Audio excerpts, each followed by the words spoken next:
तो कैसे हैं आप। Welcome back again in fact technical. हमारा प्यारा भारत एक ऐसा देश है जहां ना जाने कितने राज छुपे हैं, जिसमें से कई राज सुलझ चुके हैं और कई अभी भी हमारे लिए एक पहेली है। और ऐसी ही अनसुलझी जगह है किराडू टेम्पल। माना जाता है कि जो भी सूरज ढलने के बाद इस जगह पर रुकता है वो हमेशा के लिए एक पत्थर की मूर्ति बन जाते हैं। हाँ, आपने बिल्कुल सही सुना, जिसका सबूत यहाँ पर पाए जाने वाली अलग अलग पत्थर की मूर्तियाँ हैं जो बिल्कुल किसी असली इंसान की तरह लगती है। और यहाँ पर ऐसी मूर्तियाँ एक दो नहीं बल्कि कई सौ है, जैसे मानो ये सच में कोई इंसान हो।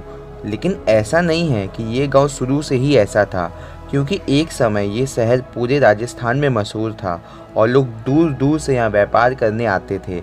और यहाँ पर जो भी मंदिर है उन पर इतनी सुंदर नक्काशी है जिसका कोई जवाब नहीं। तो आखिर इतना संपन्न और मशहूर होने के बावजूद भी ऐसा क्या हुआ कि ये शहर एकदम वीरान हो गया और इतिहास के पन्नों में कहीं खो गया।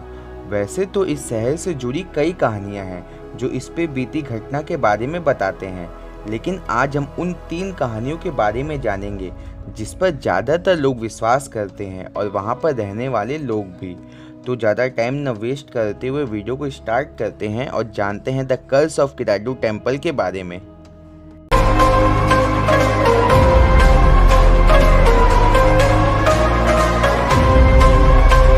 किराडू मंदिर राजस्थान के बरमार जिले में स्थित है। इस मंदिर को किराड वंश के राजपूतों ने 6वीं शताब्दी में बनवाया था और उन्होंने अपने राज्य में 1 या 2 नहीं बल्कि ऐसे पूरे 108 मंदिर बनवाए। लेकिन बदकिस्मती से अभी सिर्फ 5 मंदिर ही बिल्कुल सही सलामत है। लेकिन अभी भी जो 5 मंदिर बचे हैं उन पे इतनी सुंदर नक्काशी है कि देखकर ही मन खुश हो जाता है। तो आप अंदाज़ा लगा ही सकते हैं कि जब पूरे के पूरे 108 मंदिर सही सलामत थे तब वो गांव कितना सुंदर लगता होगा। चलिए, ये तो बात हो गई कि मंदिर कब और कहाँ बने। अब जानते हैं कि ये गांव और मंदिर कैसे और कब स्थापित हुए। ऐसा माना जाता है कि 12वीं शताब्दी में परमार डायनेस्टी के राजा सोमेश्वर ने एक बार बहुत विद्वान और सिद्ध साधु को अपने राज्य में बुलाया, क्योंकि उन दिनों सोमेश्वर और तुर्कास के बीच में जंग के कारण उनके पूरे राज्य में अशांति फैल गई थी और वो उन साधु से इसी का उपाय जानना चाहते थे कि कैसे उनका राज्य वापस से खुशहाल हो जाए। तब साधु ने राजा को हवन करने के लिए कहा, जिसे सुनकर राजा तुरंत हवन की तैयारी में लग गए और वो हवन कई दिनों तक चला। लेकिन जैसे ही हवन संपन्न हुआ पूरे राज्य में खुशहाली छा गई और सब सुखी रहने लगे। लेकिन साधु ने राजा को ये भी कहा कि इस गांव के मंदिरों में निरंतर पूजा चलती रहनी चाहिए और अगर ऐसा नहीं हुआ तो सब कुछ पहले जैसा हो जाएगा और इस राज्य से खुशियाँ चली जाएंगी। साधु की ये बात सुनते ही राजा ने साधु से आग्रह किया कि क्यों ना आप यहाँ रुककर पूजा करते रहें। पहले तो उन साधु ने इनकार कर दिया, लेकिन बाद में बहुत आग्रह करने के बाद उन्होंने राजा की बात मान ली, लेकिन एक शर्त रखी कि उनके साथ उनके शिष्य भी रहेंगे और उनका ध्यान तुम्हें और तुम्हारे राज्य के लोगों को रखना होगा।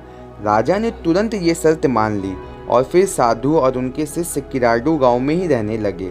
कुछ सालों तक तो सब कुछ बिल्कुल सही चला, लेकिन जैसे जैसे समय बीता वहाँ के लोग और राजा ये बात भूल गए कि ये सब खुशहाली और शांति उन साधु बाबा और उनके शिष्यों के निरंतर पूजा करने की वजह से है। और अचानक एक दिन उन साधु को अपने शिष्यों के साथ एक विशेष पूजा के लिए किसी दूसरे गांव जाना पड़ा। लेकिन किराडू गांव में भी निरंतर पूजा करने के लिए उन्हें यहाँ किसी को छोड़ना जरूरी था, वरना गांव की शांति भंग हो जाती। और जिस राज्य में उन साधु को जाना था वो किराडू गांव से बहुत दूर था और उन्हें वहाँ से आने जाने में 3 महीनों से भी ज़्यादा लग जाते। और इसी के लिए उन्होंने अपने एक शिष्य को किराडू गांव में ही छोड़ दिया, जिससे वो निरंतर हर दिन मंदिर में पूजा करते रहे। और फिर वो साधु उनके शिष्यों के साथ गांव से चले गए। कुछ महीनों तक तो सब कुछ बिल्कुल सही चला, लेकिन बारिश के मौसम में एक दिन उनके शिष्य की तबीयत बहुत ज़्यादा खराब हो गई। और फिर जब वो शिष्य राजा के पास अपना हाल बताने पहुँचे तो राजा ने उनकी बातों पर ध्यान नहीं दिया, क्योंकि उनका राज्य इतना खुश और संपन्न हो चुका था कि वो ये बात भूल ही गए थे कि आज जो भी चीज़ें उन्हें मिली है वो उन साधु और उनके शिष्यों की वजह से है। जब राजा ने उनकी बात नहीं सुनी तो वो मदद मांगने वहाँ के राज्य के लोगों के पास गए, लेकिन उनमें से भी किसी ने उनकी कोई मदद नहीं की और इलाज ना हो पाने के कारण उनके शिष्य की मृत्यु हो गई। कुछ दिनों बाद जब साधु वापस किराडू गांव पहुंचे तो उन्हें वहां अपने शिष्य का शव मिला और ये देखकर वो गुस्से से आग बबूला हो गए और कहा कि जिन लोगों के लिए उन्होंने इतना कुछ किया, ढेर सारी खुशियाँ दी, वो तो एकदम पत्थर दिल निकले। और इसी के चलते साधु बाबा ने श्राप दिया कि जो भी इंसान इस गांव के क्षेत्र में रात को रुकेगा वो पत्थर का बन जाएगा, क्योंकि यहाँ सब पत्थर दिल है। और ये श्राप देने के बाद उसी रात को सारे लोग पत्थर के बन गए और ये गांव हमेशा वीरान हो गया, जिसके बाद ये आज तक यूं ही सुनसान है।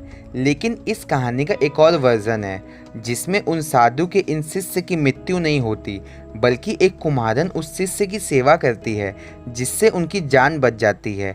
और जब साधु वापस आते हैं तो पूरे राज्य की इस हरकत के बारे में जानकर उन्हें श्राप देते हैं कि वो सब पत्थर के बन जाएंगे और साथ में उस कुम्हारन को भी शाम होने से पहले राज्य से निकल जाने को कहते हैं, जिससे वो पत्थर बनने से बच जाए। और ये भी कहा कि वो पीछे घूमकर ना देखे। और साधु की ये बात सुनकर वो कुम्हारन तुरंत गांव से बाहर निकल गई। लेकिन कुछ दूर चलने के बाद उसके मन में शंका हुई कि कहीं वो साधु झूठ तो नहीं बोल रहे थे। और जैसे ही वो कुम्हारन पीछे घूमती है वो भी तुरंत पत्थर की एक मूर्ति बन जाती है। और हैरान करने वाली बात ये है कि उस कुम्हारन की मूर्ति आज भी गांव के बाहर देखी जा सकती है। सोचिए कितनी अजीब बात है ये। और इस गांव के श्रापित होने के पीछे एक और कहानी भी जुड़ी है, जिसमें एक बार कई साधुओं की टोली घूमते घूमते किराडू गांव पहुंचती है और वहां वो सबसे भिक्षा मांगते हैं, जिसमें से कई लोग तो उन्हें 3 उंगलियों से भिक्षा देते हैं और कई 5 उंगलियों से, जिसे देखकर वो साधु बहुत गुस्सा हो जाते हैं, क्योंकि 3 उंगलियों से दी गई भिक्षा को लेना पाप माना जाता है। अब इसे पाप क्यों माना जाता है ये तो मुझे नहीं पता, लेकिन ये उस समय के लोगों की धारणा थी।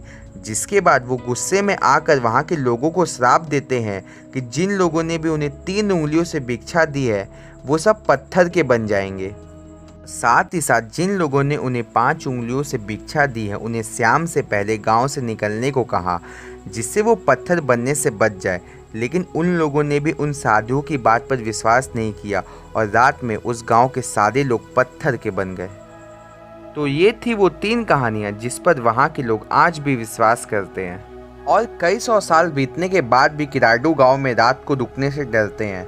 आपको इन तीनों कहानियों में से किस पर विश्वास है मुझे नीचे कमेंट सेक्शन में ज़रूर बताएं। और अगर आपको कभी किराडू गांव जाने का मौका मिला तो क्या आप यहाँ रात बिताकर इसकी सच्चाई जानना चाहेंगे या नहीं? तो दोस्तों, अगर आपको वीडियो पसंद है तो वीडियो को लाइक करें, अपने दोस्तों के साथ शेयर करें और चैनल को सब्सक्राइब करना ना भूलें।